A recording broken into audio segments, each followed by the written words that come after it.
सदा सस्वरूपं चिदानन्दकन्दं जगत्सम्भवस्थानसंहारहेतुं स्वभक्तेच्छया मानुषं दर्शयन्तं नमामीश्वरं सद्गुरुं साईनाथं भवद्वान्तविद्वां समार्तण्डमीड्यं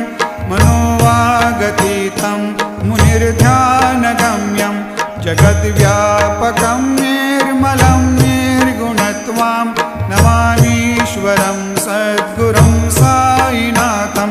भवाम्भोधिमग्नार्दि